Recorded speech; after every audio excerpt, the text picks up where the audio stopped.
Bismillahirrahmanirrahim. Assalamualaikum warahmatullahi wabarakatuh.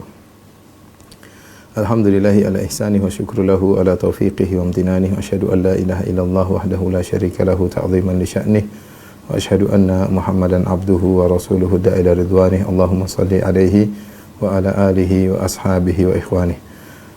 Ikhwan dan akhwat, para jamaah Masjid As-Sunnah Bintarang yang dirahmati oleh Allah Subhanahu wa taala.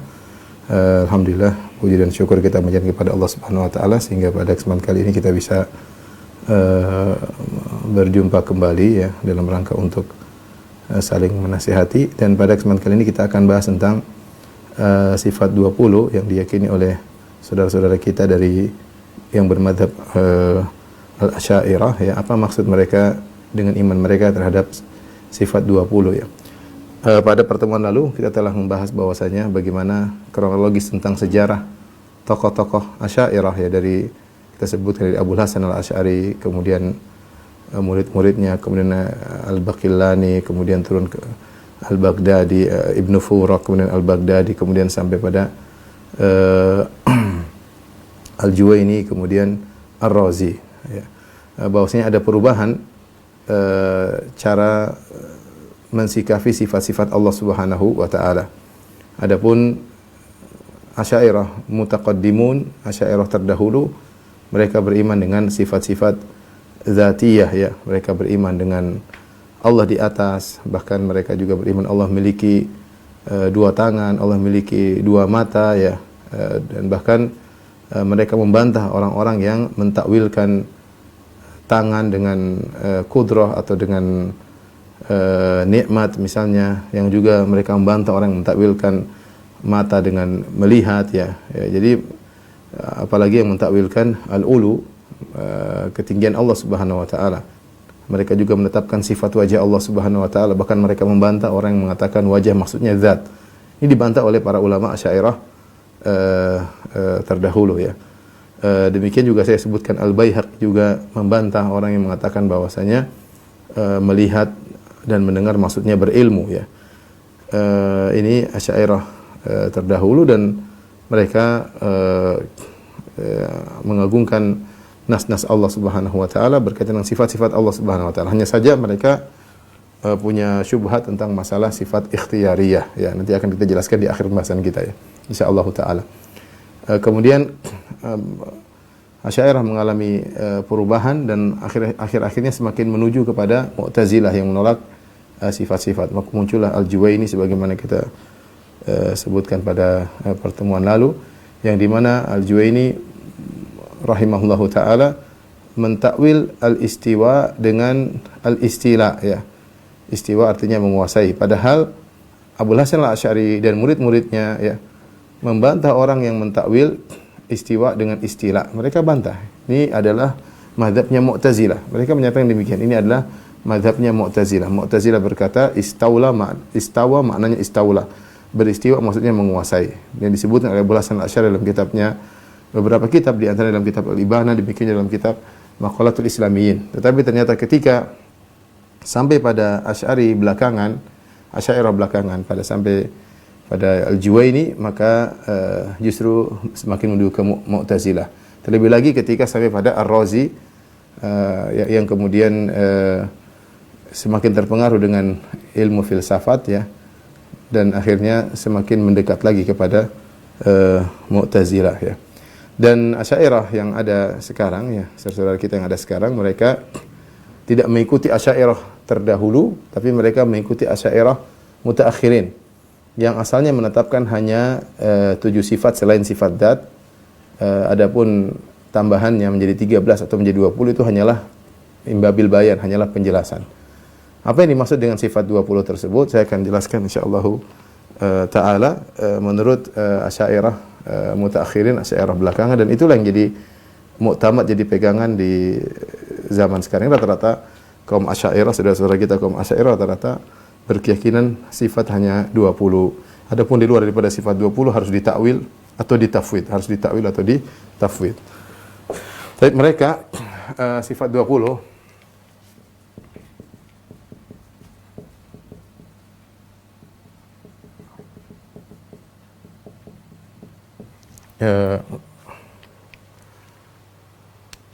Mereka bagi menjadi 4 model sifat, 4 klasifikasi. Yang pertama adalah disebut sifat an-nafsiyah, yaitu sifat nafsiyah yang menunjukkan zat Allah Subhanahu wa taala, ya, yang menunjukkan zat Allah.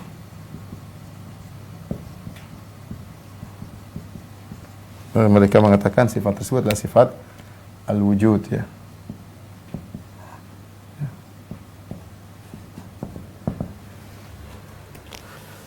Baik, yang kedua mereka sebut dengan sifatul ma'ani.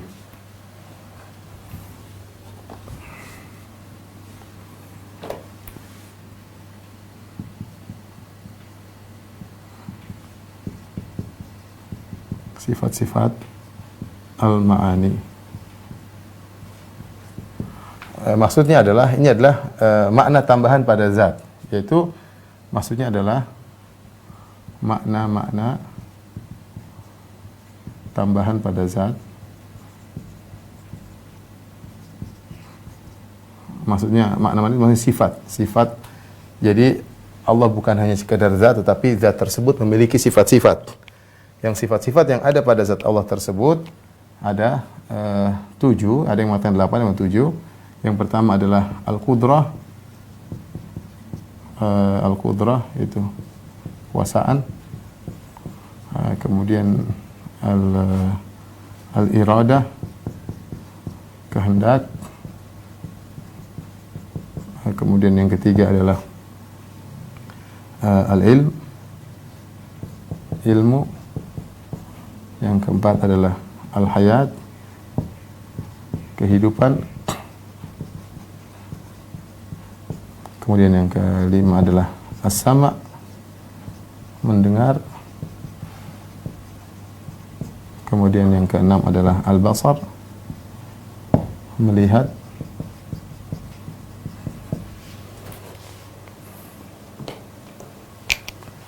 Yang ketujuh adalah al-kalam, berbicara. Ada mereka tambah nomor 8, ya, al-idrak. Tapi ini nanti kita bahas belakangan.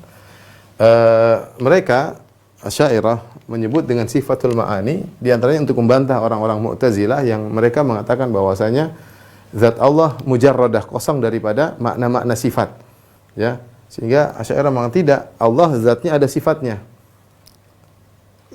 Zat Allah itu bersifat, dan sifat-sifat tersebut ada 7 yang mereka tetapkan berdasarkan akal. Akal menunjukkan bahwasanya zat Allah harus memiliki sifat, ya, seperti adanya alam semesta berarti ada kudrah, kemudian adanya pembedaan satu dengan yang lainnya berarti Allah punya kehendak, ada iradah sehingga membedakan satu dengan yang lainnya. Ada ilmu, ketika Allah menciptakan berarti ada ilmunya, ya, berarti yang memiliki sifat kudrah, iradah, ilmu berarti memiliki sifat hayat, hidup. Yang namanya hidup sempurna kalau mendengar, kalau melihat dan bisa berbicara. Ini logika mereka membatasi bahwasanya sifat Allah hanya ini. Sebenarnya inilah sifat utama yang hanya ditunjukkan oleh akal mereka, bahwasanya akal menunjukkan hanya ada 7 sifat. Ya, akal Asy'ariyah. Ingat, mutaakhirin bukan mutaqaddim. Mutaqaddimin menetapkan banyak sifat. Mutaakhirin belakangan maksudnya.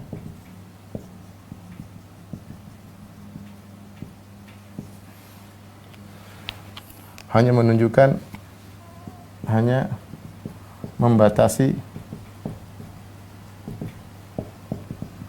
sifat-sifat Allah pada ini. Sifat-sifat wujudiyah maksudnya, sifat-sifat Allah al-wujudiyah yang ada, ya, pada 7 sifat ini. Tidak ada sifat yang lain. Nanti mereka namanya sifat jaizah, nanti akan saya jelaskan. Tapi inilah sifat wujudiyah. Yang lainnya hanyalah pembahasan, ya, hanya penjelasan. Nomor 1, ya. Nomor 2. Baik, kita klasifikasi yang ketiga.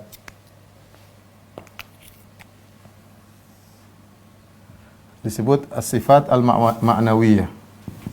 Sifat al-ma'nawiyah.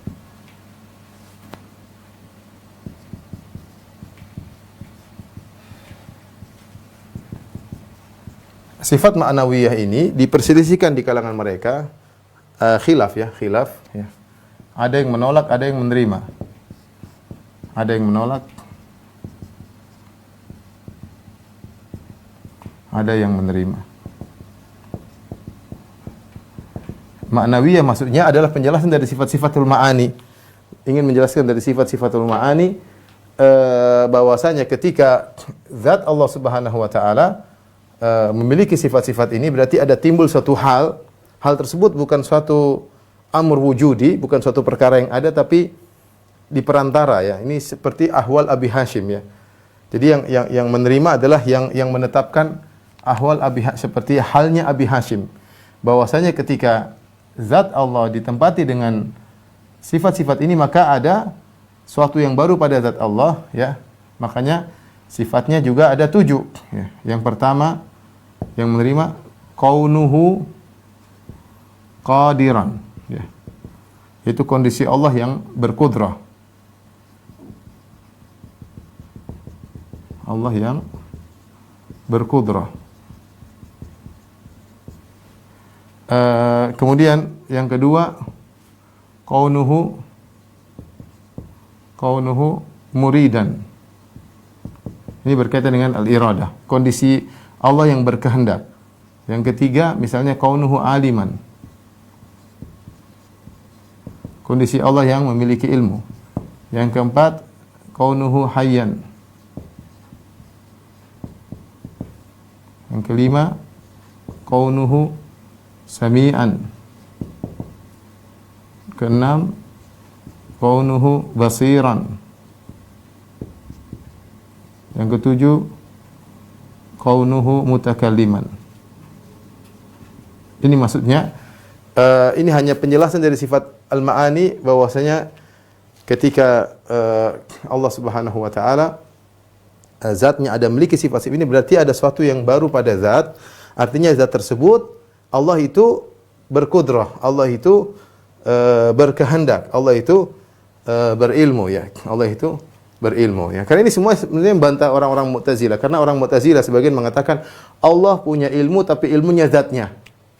Allah punya ilmu, ilmunya zatnya itu sendiri ya. Anna lillahi ilman wa ilmuhu zatuhu. Ilmunya adalah zat sendiri ya. Bagi yang tidak menerima, jadi Asy'ariyah ada yang tidak menerima, mereka tolak. Mereka bilang tidak ada sifat al-ma'nawiyah, karena sifat al-ma'nawiyah ini mirip seperti halnya Abi Hashim. Halnya Abi Hashim itu sesuatu yang tidak wujudi, bukan perkara yang ada, tapi perantara antara tidak ada dan ada. Taib ini yang ketiga.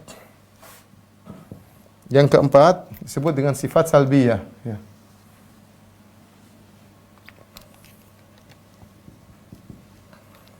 Sifat salbiyah.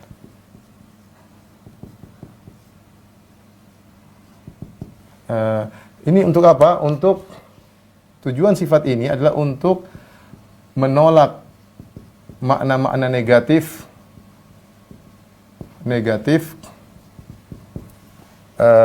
dari zat Allah. Ini penjelasan tentang zat Allah ya. Maka dia bukan sifat wujudi, bukan. Beda, saya katakan tadi kalau ini adalah sifat wujudi ya. Habis sudah. Sifat wujudi ya. Yang hitam kalau ada. Hitam.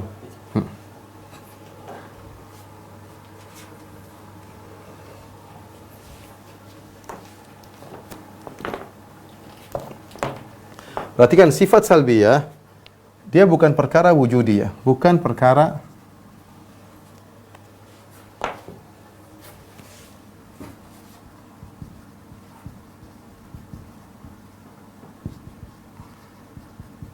apa sifat-sifat tersebut ya. Perhatikan yang nomor satu adalah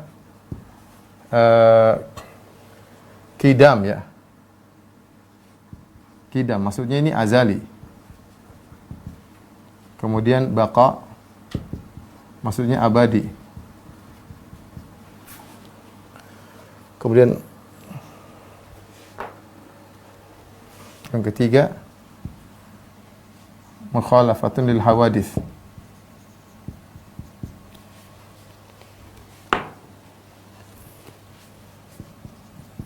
menyelisihi makhluk ya. Habis ya. Kemudian yang keempat, qiyamuhu bi nafsihi,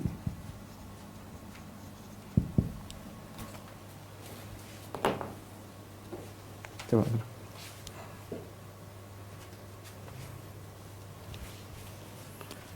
tegak sendiri. Kemudian yang kelima, wahdaniyah. 5, al-wahdaniyah, esa. Ini sebenarnya bukan suatu sifat yang makna sebagaimana kalau ini kudrah. Kudrah itu suatu makna tersendiri bagi zat. Iradah berarti zat tersebut punya iradah, ilmu, zat itu punya ilmu. Ini namanya bermakna. Adapun ini tidak. Dia ditetapkan ini untuk salbi, untuk menolak sifat yang negatif. Azali tujuannya adalah apa? Tujuannya untuk menolak awaliyah, untuk menolak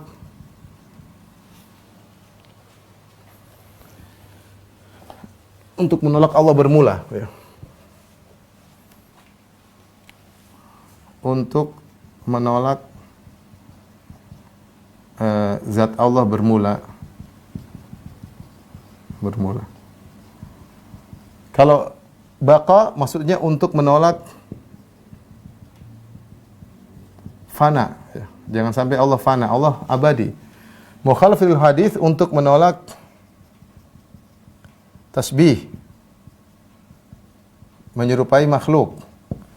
Yang keempat, qiyam bi nafsi, untuk menolak iftiqar, untuk menolak zat Allah butuh kepada yang lain. Butuh kepada yang lain. Wahdaniyah untuk menolak zat Allah, menolak berbilangnya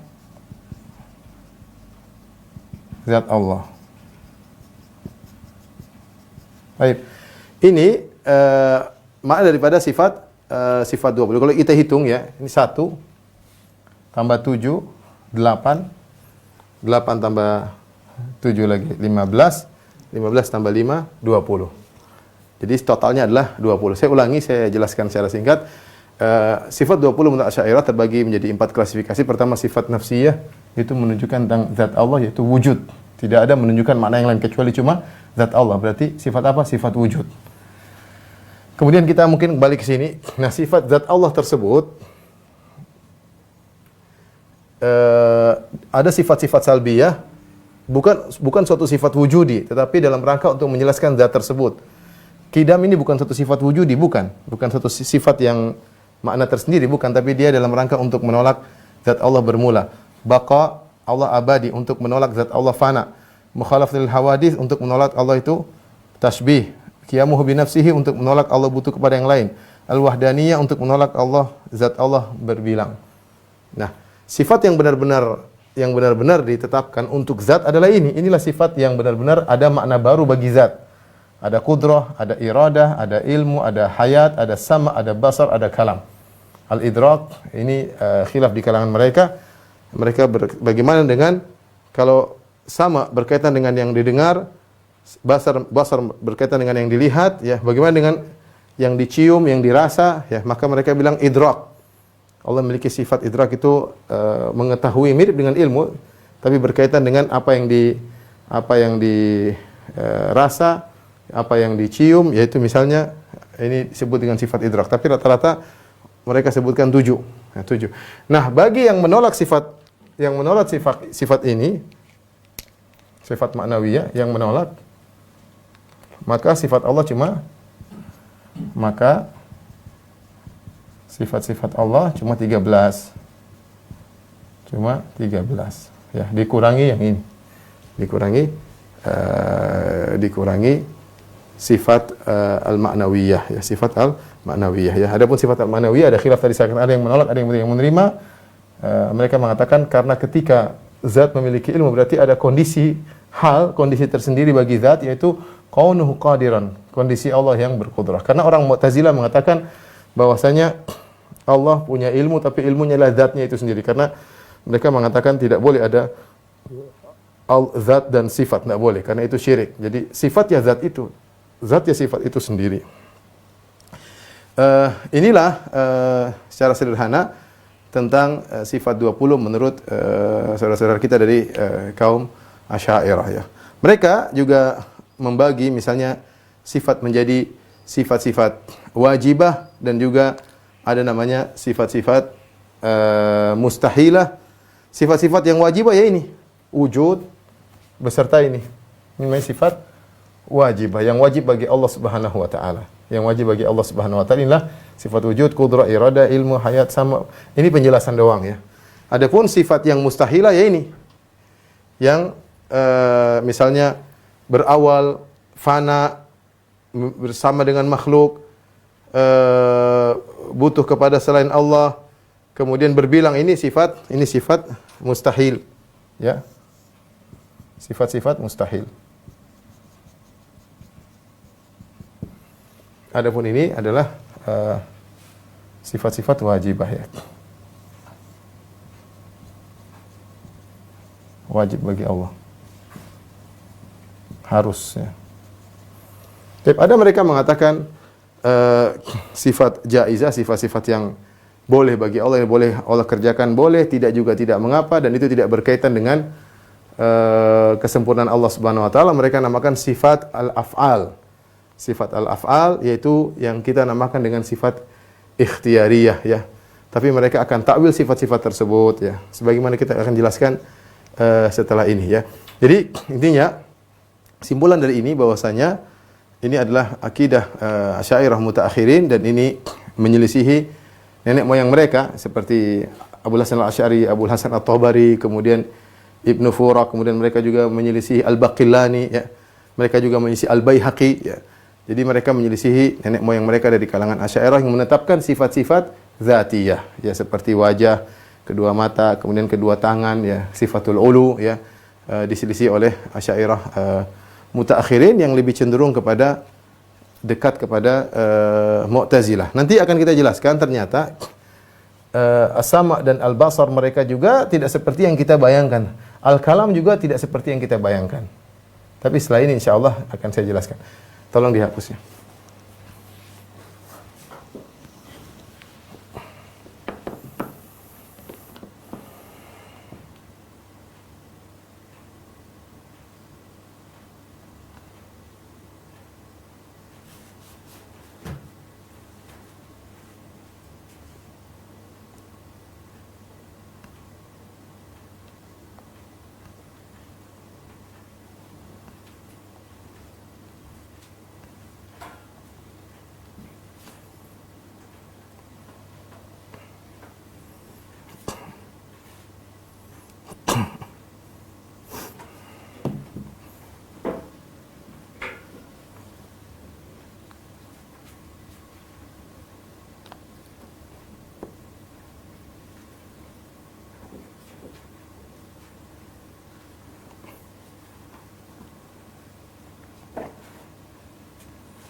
Taib ikhwan akhwat, para ikhwan dan akhwat jamaah Masjid As-Sunnah Bintar yang dirahmati Allah Subhanahu wa taala, kita akan jelaskan tentang sifat ikhtiyariyah, sifat-sifat Allah ya.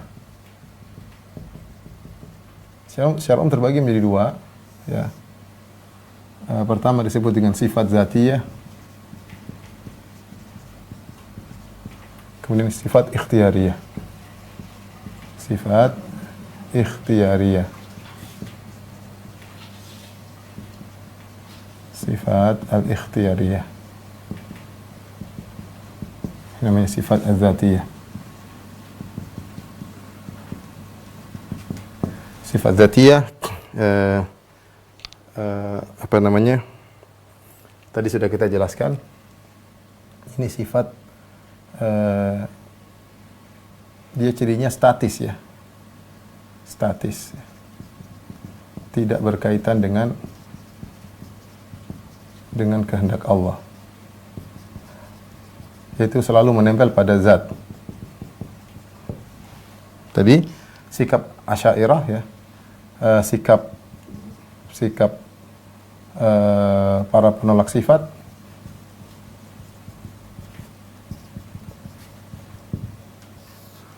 Jahmiyah dan Mu'tazilah menolak semua sifat ini. Kemudian adapun Asy'ariyah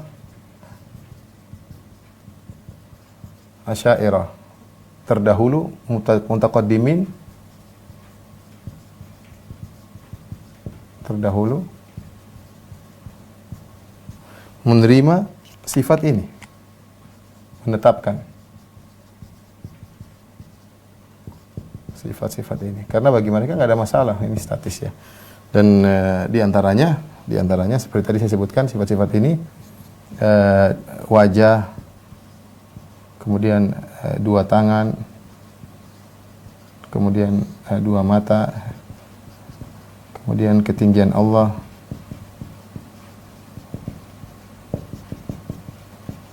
kemudian 7 sifat ya.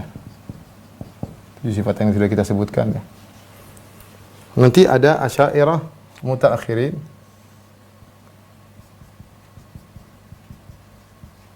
Mutaakhirin belakangan.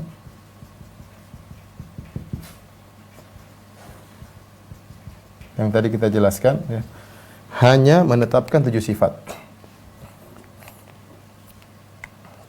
Hanya menetapkan 7 sifat saja. Yang lain ditolak, ya.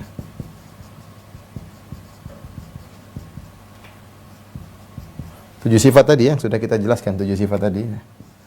7 sifat tersebut tadi apa? Qudrah, iradah, ilmu, hayat, kehidupan, kemudian mendengar, sama, melihat, kemudian berbicara.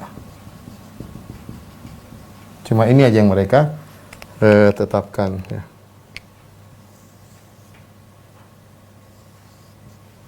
Baik,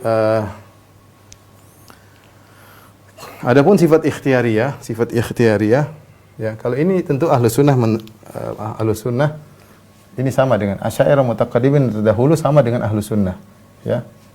Mereka sama dengan ahlus sunnah, yaitu menerima semuanya. Adapun sifat ikhtiyariyah, maka semua kelompok menolak.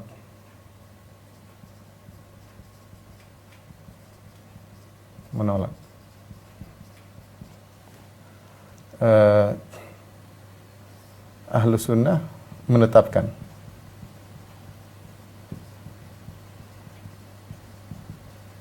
Apa itu sifat ikhtiyariyah? Sifat ikhtiyariyah adalah sifat-sifat yang berkaitan dengan, yaitu sifat-sifat yang berkaitan dengan kehendak Allah. Dengan kehendak Allah.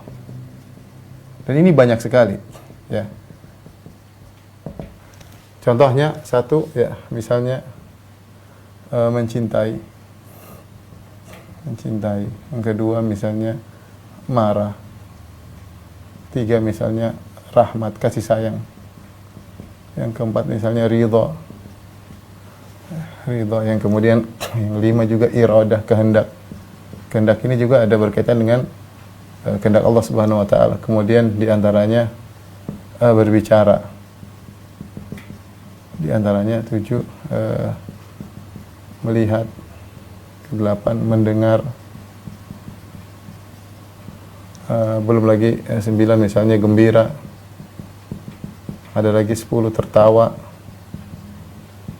dan lain-lain ya.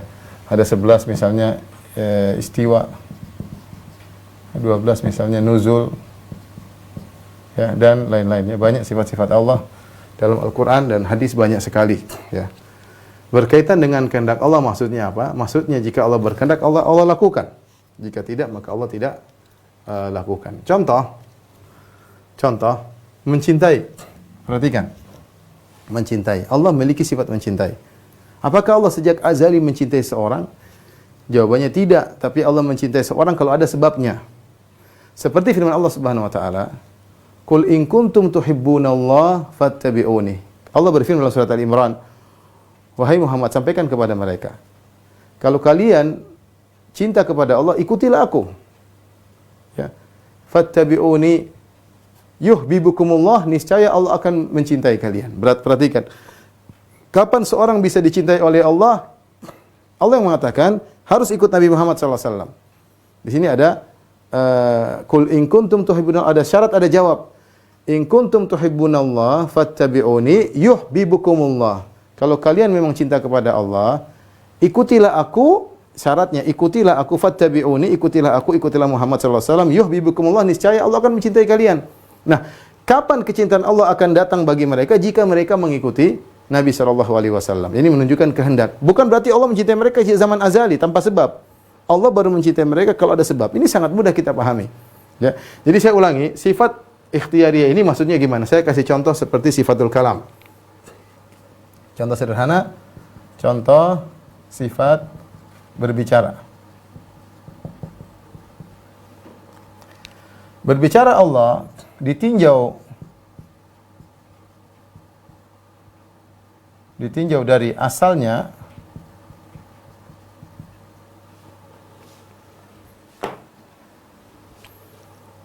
ditinjau dari perpembicaraan. Ini sangat mudah. Ditinjau dari asalnya bahwasanya sifat Allah itu qadim, sifat berbicara qadim, azali. Artinya, maksudnya apa? Sejak Allah ada, Allah sudah bisa berbicara.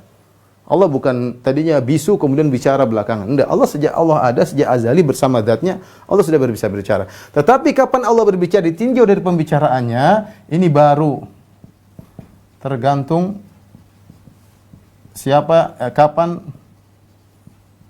dan siapa yang Allah ajak berbicara.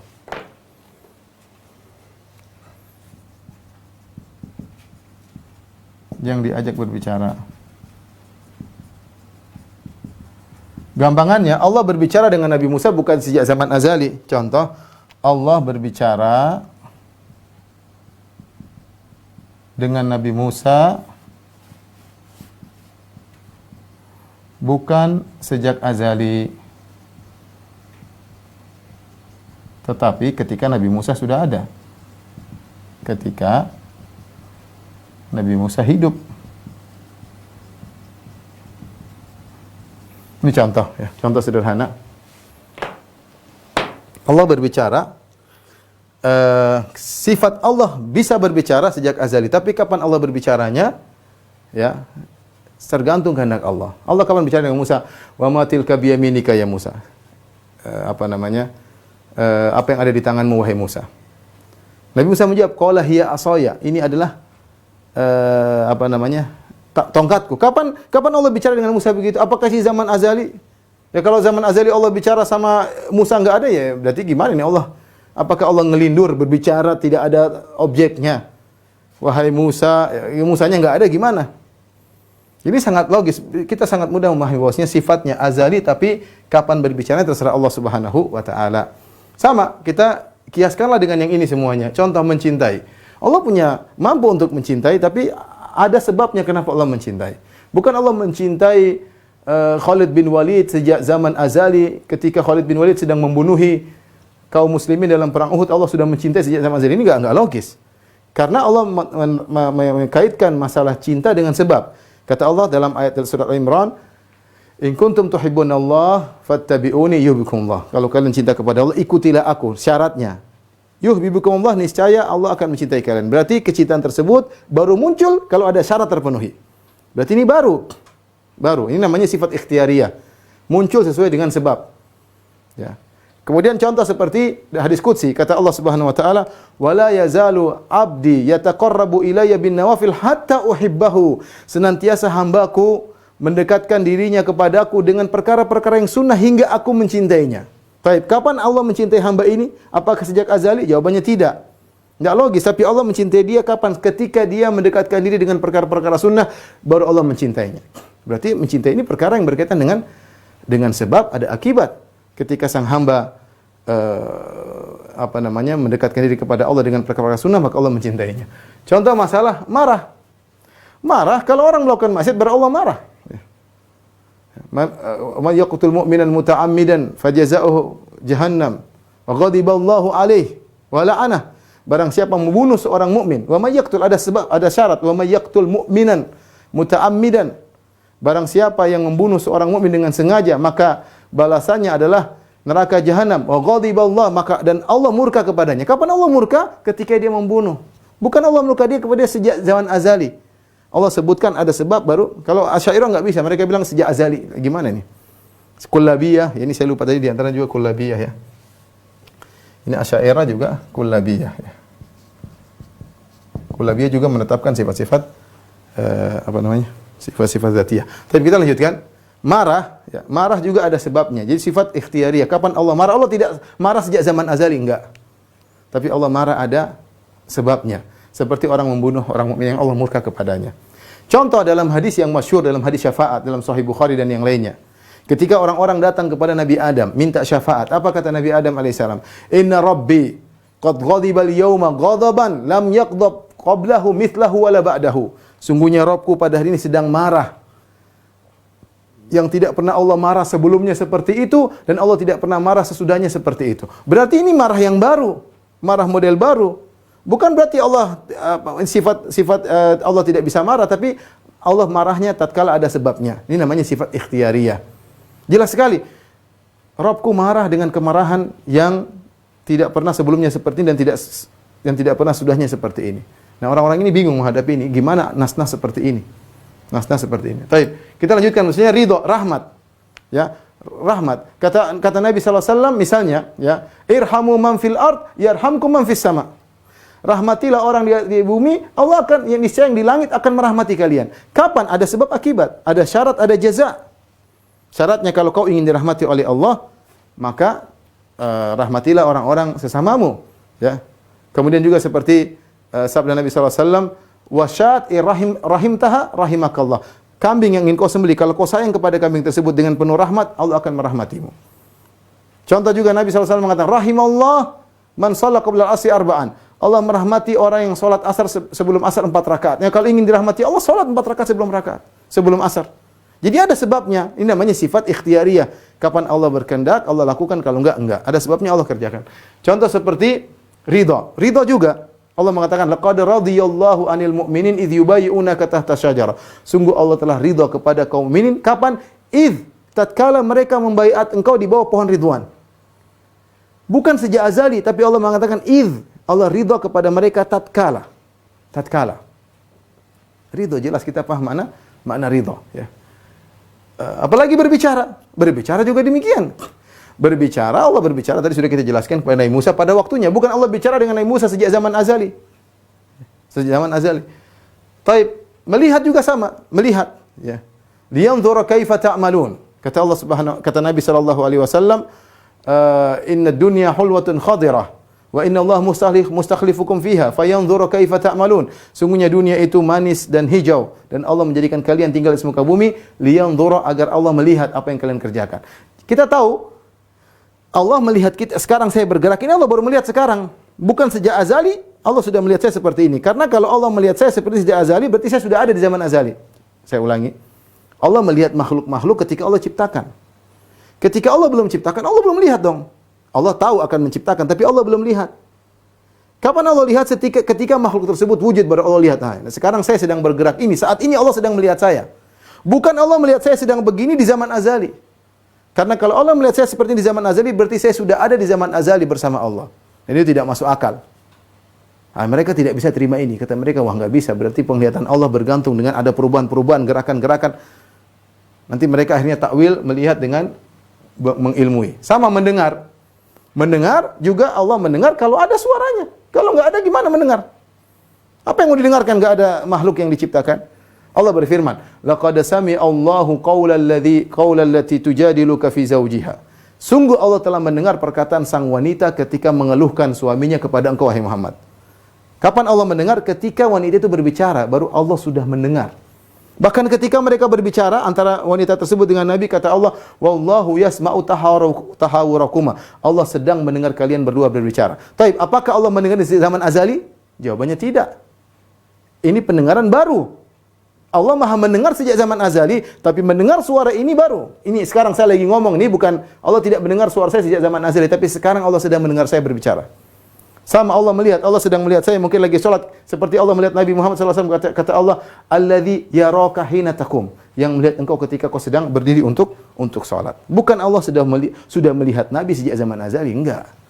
Ini namanya sifat ikhtiyariyah dan seterusnya. Ya, ini berkaitan dengan kehendak Allah Subhanahu wa ta'ala. Nah, sifat-sifat inilah yang mereka tidak bisa tetapkan. Baik Jahmiyah, Mu'tazilah maupun Kullabiyah, Asy'ariyah, semuanya tidak bisa menetapkan sifat-sifat yang berkaitan dengan ikhtiyariyah. Akhirnya mereka bingung menghadapi sifat-sifat ini. Contoh, bagaimana mereka menghadapi sifat berbicara? Sementara kata mereka Allah tidak boleh mengalami perubahan. Kenapa mereka tolak sifat ikhtiyariyah? Kata mereka Allah sudah sempurna, tidak boleh mengalami perubahan, harus statis. Dan ini saya sudah sebutkan, ini syubhatnya Aristoteles dan Plato dan Platonis ya.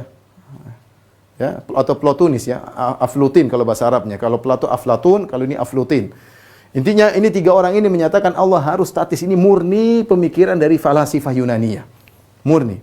Ya, mereka mengatakan Tuhan harus statis. Kita bilang sebaliknya, Tuhan itu bukan yang statis, itu ciri makhluk mati, benda mati statis. Apa bedanya antara benda hidup dengan benda mati? Kalau benda hidup dia fa'al, dia bergerak, dia aktif. Adapun yang statis itu berarti mati. Ya, makanya dikatakan oleh Imam Al-Bukhari dalam Khalqul Al-Ibad, dia mengatakan, Nu'aim bin Hamad mengatakan, Al-Arab la ta'rif al-hayy minal mayyit illa bil fi'l. Orang Arab dahulu tidak membedakan antara yang hidup dengan yang mati kecuali dengan aktivitas. Ya, makanya Allah sifatnya fa'al, Maha melakukan apa yang dia kehendaki. Fa'alu lima yurid. Inna rabbaka fa'alu lima yurid. Allah ulangi dalam beberapa ayat, Allah Maha melakukan, Allah Maha berbuat. Ini kata mereka enggak, Allah statis. Tidak boleh berbuat sama sekali. Ini semua zaman azali. Taib. Kita bilang bagaimana Anda menghadapi Allah berbicara dengan Nabi Musa? Mereka bingung karena itu bolak-balik. Contoh. Dan kita lihat dan terlalu banyak dalam hadis bagaimana pembicaraan Allah itu baru. Contoh, seperti ketika suatu hari Nabi SAW salat kemudian bekas hujan. Kemudian Rasulullah SAW berkata, apa kalian tahu apa perkataan Rabb kalian? Kata para sahabat, kami tidak tahu ya Rasulullah. Kata Rasulullah SAW, qala Allah berkata, asbaha min ibadi mu'minun bi kafirun bi. Ya. Bahwasanya ada di antara hambaku yang beriman kepadaku dan ada yang kafir kepadaku. Adapun yang beriman siapa? Alladzi qala, yang berkata mutirna bi fadlillahi wa rahmatihi. Kita diberi hujan karena rahmat Allah dan karunia-Nya. Fadzalika mu'minun bi. Itulah orang yang beriman kepadaku, kafirun bil kawakib. Kufur kepada bintang. Adapun amma man qala, adapun yang berkata mutirna bi nau'i kadza, kami dapat hujan gara-gara bintang ini, fadzaka kafirun bi, itu yang kafir kepadaku. Tapi ini Nabi ketika habis hujan salat, Nabi bilang, tahukah apa yang Allah ucapkan? Apakah ini ucapan sejak azali atau sekarang? Sekarang. Karena Allah mengomentari setelah hujan, ternyata ada orang ngomong begini, ada ngomong begini, baru Allah komentari. Komentar tersebut bukan sejak zaman azali. Tidak usah gampangnya, kita sholatlah. Kata dalam hadis Qudsi, ya, hadis Sahih Muslim, hadis Abu Hurairah, Rasulullah SAW berkata, Allah berfirman, qasamtu salat baini wa baina abdi nisfain. Kata Allah, aku bagi surat Al-Fatihah setengah buatku, setengah buat Allah. Setengah buatku, setengah buat hambaku. Wali abdi masa'al, dan bagi hambaku apa yang dia minta. Fa idza qala abdi, kalau hambaku baca Al-Fatihah berkata alhamdulillahi rabbil alamin, qala Allah berkata hamidani abdi. Bayangkan, ini maksudnya gayung bersambut ya. Bukan Allah berbicara zaman azali. Kata Allah, jika hambaku berkata Alhamdulillahirabbil alamin, kata Allah, hamadini abdi, hambaku telah memujiku. Wa idza qala, jika hambaku, jika itu nanti. Ar-Rahmanir Rahim, Allah, hambaku berkata Ar-Rahmanir Rahim, kata Allah, asna alayya abdi, hambaku menyanjungku. Wa idza qala, jika hambaku berkata, ya, Maliki yaumiddin, Allah berkata, majjadani abdi, hambaku telah mengagungkan aku. Wa idza qala, iyyaka na'budu wa iyyaka nasta'in, jika hambaku berkata, aku mengatakan, Allah berkata, hadza baini wa baina abdi wa li abdi masal. Ini antara aku dan hambaku dan bagi hambaku apa yang dia inginkan.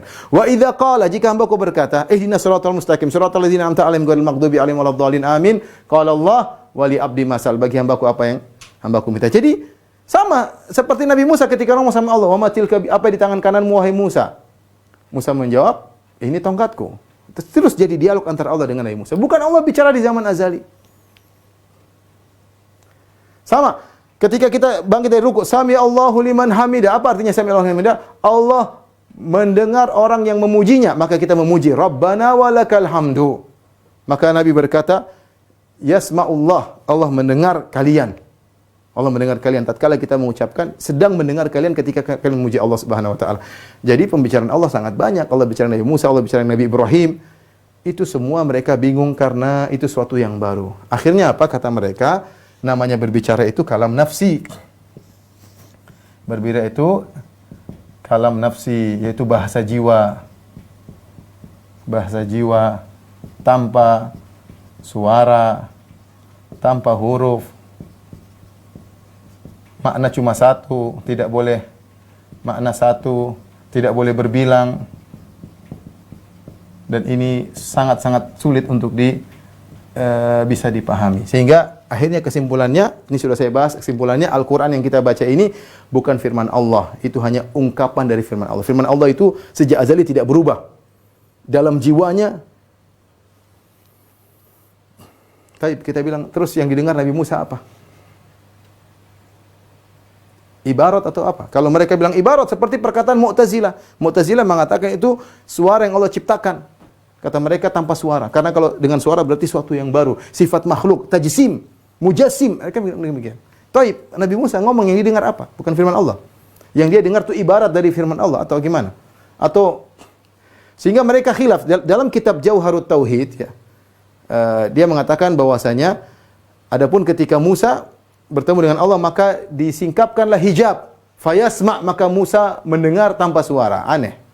Mendengar tanpa suara itu apa yang mau didengar? Namanya manusia mendengar ya pasti dengan suara. Ya. Allah mengatakan fastami' lima yuha, dengarkanlah apa yang diwahyukan kepadamu wahyu Allah. Allah suruh dengar, kata mereka tidak ada yang didengar. Kalau mereka bilang mendengar suara, mereka takut sama dengan Mu'tazilah. Sehingga mereka disingkap hijab, mendengar kalamullahi nafsi, gimana enggak tahu caranya. Sebagian mereka mengatakan fa'afhamahullah, maka Allah membuat Musa paham. Sehingga diungkapkan dengan Al-Quran. Intinya, ini pembahasannya panjang, tapi saya tidak ingin memperpanjang. Nanti suatu-suatu insya Allah ada pembahasannya. Intinya mereka akan mentakwil seluruhnya. Contoh, ketika mereka berbicara tentang melihat dan mendengar, bukankah melihat dan mendengar terkait dengan objek? Objek yang banyak dan berubah-ubah. Dan berubah-ubah. Ya. Banyak ya. Allah melihat kita banyak sekali, kita gerak sana, gerak sini. Mereka bilang ini gimana ini? Padahal Allah tidak harusnya statis, tidak boleh ilmunya berubah, tidak boleh mendengarnya berubah, tidak boleh melihatnya berubah. Akhirnya mereka bilang maksudnya ini mendengar dan melihat adalah maksudnya mengilmui. Mendengar maksudnya mengilmui sesuatu yang suara, melihat artinya mengilmui sesuatu yang terlihat. Ya mereka takwil, kemudian ilmu ini adalah intinya semuanya ditakwil sama seperti rahmat mereka takwil dengan iradah, ridha mereka takwil dengan iradah.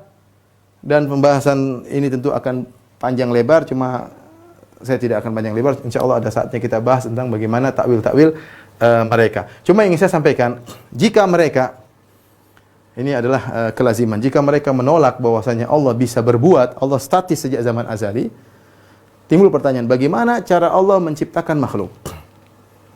Ini yang selalu dikejar oleh falasifa mengejar mereka. Ya. Bagaimana cara Allah menciptakan makhluk kalau tidak ada sesuatu yang baru pada zat Allah?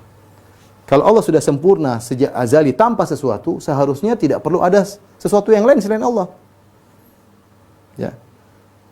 Seharusnya tidaklah Allah muncul makhluk kecuali ada sesuatu yang buat Allah akhirnya menciptakan. Kalau ternyata Allah statis, seharusnya ya statis tersebut terus tidak usah berubah tanpa ada makhluk.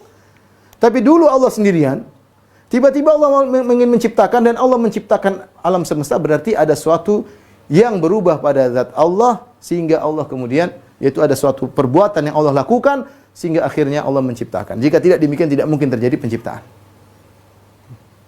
Jadi kita kembali bahwasanya ini semua adalah syubhat yang mereka ambil dari orang-orang filsafat Yunani, bahwasanya Tuhan harus statis. Kita bilang justru sebaliknya. Kalau Anda mengatakan Tuhan statis, Anda menyamakan Tuhan dengan benda mati. Tidak bisa apa-apa, statis. Ya, kita bilang Allah maha berbuat, makhluk berbuat, tapi Allah maha berbuat. Dan kita sesuai dengan dalil begitu banyak. Apakah semua dalil seperti ini mau kita tolak, mau kita takwil sebanyak ini masing-masing dalilnya banyak. Mencintai dalilnya banyak, marah dalilnya banyak, rahmat dalilnya pirang-pirang, ridho dalilnya banyak, berbicara lagi lebih banyak dalilnya. Ini mau semua kita takwil gara-gara kita mengikuti Aristoteles dan Plato dan Platonis, ya tentu jawabannya tidak. Di antara juga misalnya mereka terpengaruh, mereka mengatakan Allah Subhanahu wa taala kalau berbuat tanpa tujuan, kata mereka. Kenapa? Karena kalau Allah berbuat dengan tujuan, berarti Allah sebelumnya belum sempurna. Dia baru sempurna kalau mencapai tujuan tersebut. Bayangkan, gara-gara statis ini. Sehingga Allah itu kalau berbuat tanpa tujuan. Kita bilang, justru kalau Anda mengatakan Allah berbuat tanpa tujuan, Anda telah menyamakan Allah dengan orang lagi linglung, atau orang gila, atau orang lagi tidak paham apa yang dia lakukan sehingga berbuat tanpa tujuan. Justru kita memuji Allah, Allah Al-Hakim, yang melakukan sesuai dengan kebijakan. Dan ini akidah yang dimiliki oleh masyarakat umum. Saya bilang, masyarakat umum kalau dengar Allah mencintai, mereka paham. Kalau mendengar mereka Allah rahmat, mereka paham. Allah sayang, selesai. Kalau mereka sayang nggak boleh, sayang harus ditafsirkan dengan iradah dan macam-macam. Adapun masyarakat umum paham. Allah maha tinggi, mereka paham. Mereka berdoa ke atas. Allah sayang sama kamu. Ini kehendak Allah. Allah melihatmu. Mereka paham Allah sedang melihat. Bukan mengilmui mereka, subhanallah. Masyarakat awam di atas fitrah, Ketika datang pemikiran filsafat dan yang lain, akhirnya banyak takwil-takwilannya. Mungkin suatu saat kita akan bahas kalau apa maksud mereka dengan berbicara, dengan mendengar, dengan melihat, dengan iradah, ya. Tapi waktunya mungkin tidak pas, tapi insya Allah kita akan bahas lain kali. Wallahu a'lam bishawab. Ini saja rekan-rekan yang hati Allah Subhanahu wa taala yang bisa sampaikan tentang keyakinan saudara-saudara kita dari Asy'ariyah mutaakhirin tentang sifat 20. Adapun kita Ahlus Sunnah wal Jamaah, kita tetapkan semua sifat-sifat yang datang dalam Al-Qur'an dan Sunnah, ya. Al-Imam Al-Bukhari ketika membahas tentang sifatul kalam dalam kitabnya Khalqu Afalil Ibad, dia sebutkan ketika mengomentari hadis fanada bi sautin yasma'uhu man qarib kama yasma'uhu man ba'ud. Maka ada suara di hari kiamat, yaitu Allah berbicara dengan suatu suara yang baik yang jauh maupun yang dekat dengarnya sama. Imam Bukhari mengomentari sifat suara ini. Kata dia, Allah berbicara dengan suara Allah, dan suara Allah tidak sama dengan suara makhluk. Jangan samakan Allah dengan makhluk. Allah, tapi dia tetapkan Allah berbicara dengan suara, ya. Ini akidah Ahlussunnah wal Jamaah. Alhamdulillah seluruh sifat kita tetapkan, dan kita lihat nama-nama Allah banyak. Setiap nama Allah mengandung sifat. Kita tidak membatasi pada 7 sifat, kemudian sisanya mau kita takwil menuju salah satu dari sifat 7 ini, atau kita tafwid. Sementara nama-nama Allah banyak, ya. Kalau kita kumpulkan dari Al-Qur'an dan Sunnah lebih daripada 100-puluhan, ya. 120 atau berapa, banyak sekali dikumpul oleh para ulama, dan masing-masing nama mengandung sifat, ya. Yang sifat tersebut banyak yang merupakan sifat ikhtiyariyah. Sifat ikhtiyariyah. Baik, mungkin ini saja yang saya sampaikan. Allah alam bisawab. Kalau ada yang bertanya.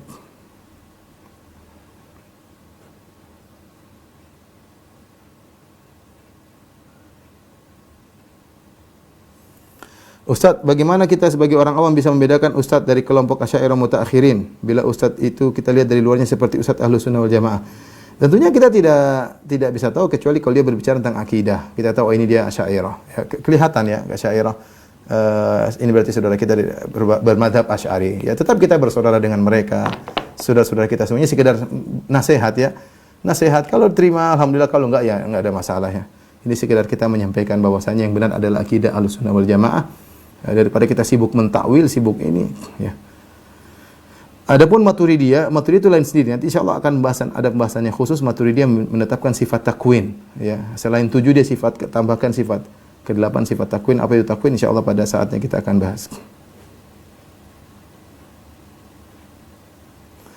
Ustaz, bagaimana caranya supaya kita mendapatkan rahmat dari Allah atau agar Allah merahmati kita? Karena masuk surga itu dengan rahmat Allah. Ya dengan beramal saleh, ya. Amal saleh. Jadi sebab rahmat Allah adalah dengan amal saleh. Ya, dalam hadis kata Rasulullah SAW, lan yadkhula ahadukumul jannata bi amalihi. Tidak seorang pun dari kalian masuk surga dengan amalnya. Wala anta ya Rasulullah, engkau juga ya Rasulullah. Kata Rasulullah, wala ana. Saya juga tidak masuk dengan amal saya. Walakin ayyataghammadini Allah bi rahmat. Tapi aku masuk surga karena rahmat Allah Subhanahu wa taala.